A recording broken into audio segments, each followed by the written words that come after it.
First and foremost, I want to say thank you to my Lord and Savior, Jesus Christ. If it wasn't for him, this would not be possible. Low Nose Boxing, you already know what to do. Hit the like button, share the video, leave a comment, subscribe. Let's get me to 1,000 subscribers, man. I'm almost there. Let's make it happen. 2024. I got some boxing bochinche. Shakur Stevenson, Shakur Stevenson, and Ryan Garcia are going back and forth. They've been going back and forth on Twitter. I'm not going to sit here and recite what they said to each other, but basically, Ryan Garcia lately has been calling people out, right? First off, him and Teofimo Lopez was rumored to fight sometime in February, but Ryan Garcia sent Teofimo Lopez, he sent them the okie doke. He sent them a $1.5 million contract, which is a flat-out lowball deal. But that's another video. So him and Shakur Stevenson recently been going back and forth, and now Shakur Stevenson basically said, let's fight. Let's make it happen. He used some words, some curse words, whatever. And I'm going to be real with you. This is a blessing in disguise for both fighters. Both Ryan Garcia and Shakur Stevenson are two fighters who have to redeem themselves right now. Ryan Garcia has a fight coming up this Saturday against Oscar Duarte, but let's be realistic. Oscar Duarte is not really on the highest level, or I would just say he's pretty much unknown. But Shakur Stevenson is on the highest level. Shakur Stevenson is a 3-time world champion. So Ryan Garcia has to bounce back. Ryan Garcia, by some people, was being considered one of the 4 kings of boxing, the young 4 kings. Me personally, I never had him on the 4 king list because he never became a world champion. For me, it's T.O., Tank, Shakur, and Devin Haney. Now, Shakur Stevenson recently had a performance against Edwin De Los Santos, which he did win, but it wasn't impressive.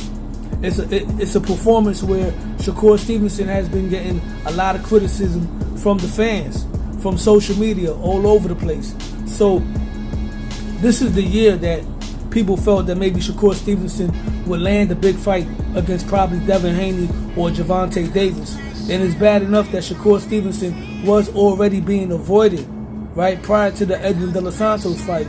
But after that performance, people that were avoiding him are really going to avoid him more now. Because not only do they look at a Shakur Stevenson as someone that's extremely difficult to beat, they're going to look at him as possibly somebody that might not be a big draw, somebody that they might have to chase around the ring. That's a stigma that Shakur Stevenson has. But Shakur Stevenson has shown in the past that whenever he's had a performance that he was disappointed by, he bounced back with a tremendous performance. He did it after Nakatilia. He came back and had a great performance against Jamel Herring.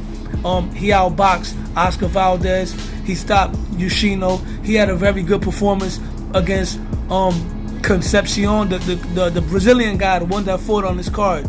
Pardon me if I butchered his name. And Ryan Garcia right now is at a crossroads as well because he wants to prove that he really is one of those kings. Now for me, Ryan Garcia versus Shakur Stevenson, sign me up. That's a big fight. At the end of the day, that's a big fight. Shakur Stevenson should take that fight because it was looking real dim for Shakur Stevenson, after that performance. Lomachenko was fighting George Kambosos. Devin Haney's not going back down to 135 pounds. Gervonta Davis, I don't think he's going to fight Shakur Stevenson. So the only other fights I would envision for Shakur Stevenson after the Edwin De Los Santos performance is probably a rematch against De Los Santos or possibly a fight against Jermaine Ortiz. But then again, can Jermaine Ortiz make 135 pounds? I don't know. But if Ryan Garcia is willing to stand on his word and fight Shakur Stevenson, assuming he handles his business this Saturday, if Ryan Garcia wants Shakur Stevenson to go up in weight to meet him at a catch weight or at 140 pounds, if I'm Shakur Stevenson, I would do it. Do I think Shakur Stevenson could win that fight despite the fact that the critics are saying that he runs away from power?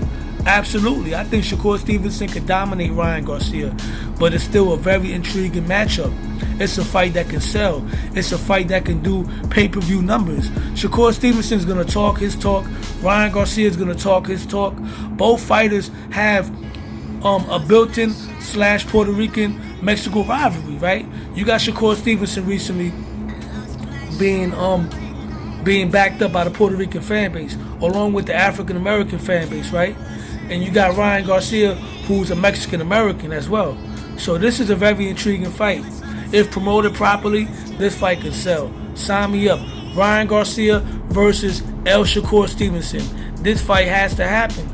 Now, there's some talk right now between Teofimo Lopez and Shakur Stevenson. Nobody's calling each other out, but there's a lot of talking, a lot of tweeting and all that. But that's neither here nor there. That's for another video. Shakur Stevenson did say he wants to fight Ryan Garcia right now. He didn't say Teofimo Lopez. So we're going to talk about Ryan Garcia versus Shakur Stevenson. That's a very intriguing fight. If Shakur Stevenson is not able to hurt Ryan Garcia, I can see Ryan Garcia coming forward, guns blazing, and Shakur Stevenson is going to have to outbox Ryan Garcia. We need these fights in 2024 to keep up with the momentum from 2023. So with that being said, hit the like button, share the video, subscribe to my channel, Low Nose Boxing, because Low Nose Boxing. Happy holidays. I'm out.